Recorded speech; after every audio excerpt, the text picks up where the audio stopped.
Pro-Palestine protests have been spreading like wildfire across US college campuses, and now they have Israel's Prime Minister shook. This was Benjamin Netanyahu addressing not his own country, but America. What's happening on America's college campuses is horrific. Anti-Semitic mobs have taken over leading universities. They call for the annihilation of Israel. They attack Jewish students. They attack Jewish faculty. This is reminiscent of what happened in German universities in the 1930s. It's unconscionable. It has to be stopped. It has to be condemned, and condemned unequivocally. But that's not what happened. The response of several university presidents was shameful. Now, fortunately, state, local, federal officials, many of them have responded differently, but there has to be more. More has to be done. It has to be done not only because they attack Israel, that's bad enough. Not only because they want to kill Jews wherever they are, that's bad enough. It's also, when you listen to them, it's also because they say not only death to Israel, death to the Jews, but death to America. And this tells us that there's an anti-Semitic surge here that has terrible consequences. Death to Israel, death to the Jews, death to America. I would really like to see some receipts, because the overwhelming evidence points to peaceful protests on campus, which include, of course, a large number of Jewish students. This week, the Jewish holiday of Passover began, and on many campuses, protesting Jewish students held multi-denominational seders, breaking bread with Palestinians and others to celebrate the story of the liberation of Jews from slavery in Egypt. And at Columbia University, which has been at the heart of US college pro-Palestinian activism, Jewish students and faculty explained to CNN why Benjamin Netanyahu does not speak for them.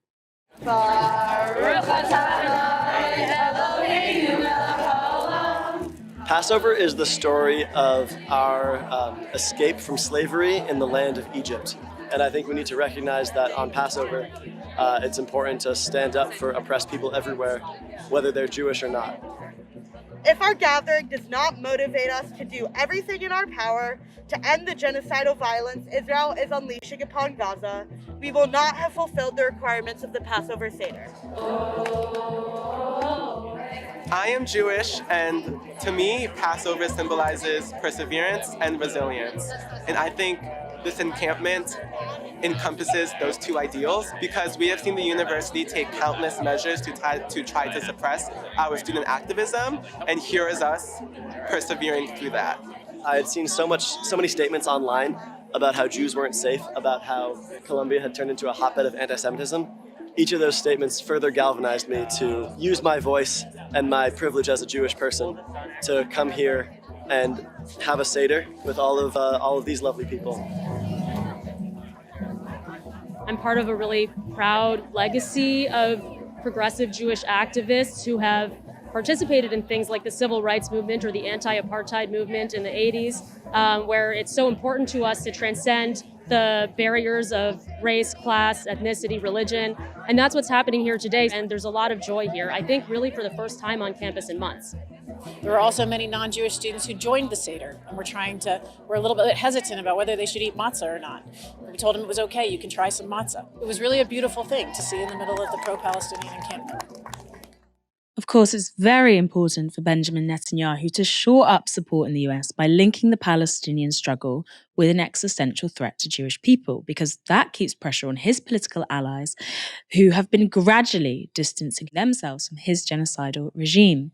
In his address, Netanyahu also tried to tap into wider fears of a war, hinting at even the threat of a global conflagration.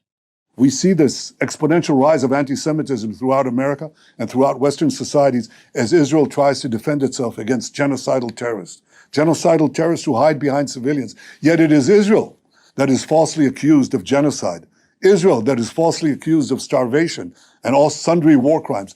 It's all one big libel, but that's not new. We've seen in history that anti-Semitic attacks were always preceded by vilification and slander. Lies that were cast against the Jewish people that are unbelievable, yet people believed them. And what is important now is for all of us who are interested and cherish our values and our civilization, to stand up together and to say enough is enough. We have to stop anti-Semitism because anti-Semitism is the canary in the coal mine. It always precedes larger conflagrations that engulf the entire world. So I ask all of you, Jews and non-Jews alike, who are concerned with our common future and our common values, to do one thing. Stand up, speak up, be counted. Stop anti-Semitism now. Netanyahu is right about one thing. Anti-Semitism is a scourge that should never be tolerated. But in conflating the political project of Zionism with the Jewish ethnicity and conflating anti-Zionism with anti-Semitism, Netanyahu contributes to the problem. His suggestion that he speaks for all Jews carries with it the implication that all agree with him, which they certainly do not. And associating anti-Zionism with anti-Semitism serves a very clear political purpose too. Also speaking in New York was Jewish public intellectual Naomi Klein. Leading at Seder in the Streets, she said this. I've been thinking about Moses and his rage when he came down from the mount to find the Israelites worshiping a golden calf. The ecofeminist in me has always been uneasy about this story. What kind of God is jealous of animals? What kind of God wants to hoard all the sacredness of the earth for himself? But there is, of course, a less literal way of understanding this story. It is a lesson about false idols, about the human tendency to worship the profane and shiny, to look to the small and material rather than the large and transcendent. What I want to say to you this evening at this revolutionary and historic Seder in the streets is that too many of our people are worshiping a false idol once again. Yes. They are enraptured by it. They are drunk on it. They are profaned by it. And that false idol is called Zionism. Yes. It is a false idol that takes our most profound biblical stories of justice and emancipation from slavery, the story of Passover itself, and turns them into brutalist weapons of colonial land theft, roadmaps for ethnic cleansing and genocide. Now, Netanyahu's viewpoint may be wrong and potentially, not even potentially, definitely dangerous, but it's shared by some American lawmakers. Speaker of the US House of Representatives, Mike Johnson, a Republican, said this at the Columbia campus. My intention is to call President Biden after we leave here and share with him what we have seen with our own two eyes and demand that he take action. There is executive authority that be appropriate. If this is not contained quickly, and if these threats and intimidation are not stopped, there is an appropriate time for the National Guard. We have to bring order to these campuses. We cannot allow this to happen around the country. We are better than this. That threat to call in the National Guard is extreme, especially considering what happened on one of the last times they were called to student protests in the US. In 1970, at the height of student protests against the Vietnam War, the National Guard were called in to crush protests at Kent State University in Ohio. They opened fire on students, killing 4 and wounding 9. The murders galvanized students across the country, leading to widespread protests, including a mass demonstration in Washington, D.C. The pro-Palestine protests have been met with force by many college administrators already. Police have been called in at Columbia, New York University and Yale, just to name a few. And at the Austin campus of the University of Texas, this happened after state police were called in.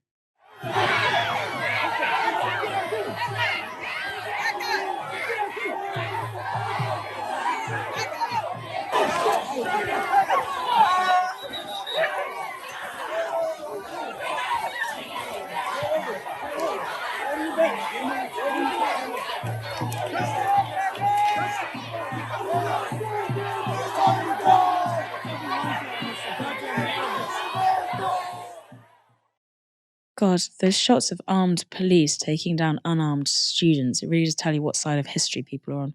Taik, if Netanyahu is getting involved with denouncing American student activism, does this suggest that this group has a chance of influencing policymakers?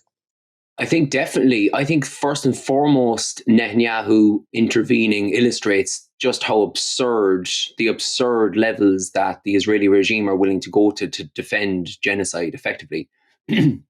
Like, he's asking us to believe that, to use his own terms, anti-Semitic mobs have descended on campus. So, like, where did these anti-Semitic mobs come from? Like, you're talking about the cream of the crop student base across America. Some of the most like talented students in the world have suddenly become like Nazis, you know? And I'm saying Nazis playfully, but that's actually what he said. He conjured up 1930s Germany. So I feel like Zionism is a psychosis, and I think that man personifies it wonderfully. It also shows the depth, like when you showed the Republican representative, the depth of the relationship between the US and Israel and how toxic that relationship is. And I'm literally just getting my head around. I'm reading about Christian Zionists at the moment, which is a trip. If anyone wants to check that out, I'm actually doing a sketch about it tomorrow. But it goes so deep, and the two countries are so bad for each other in so many ways.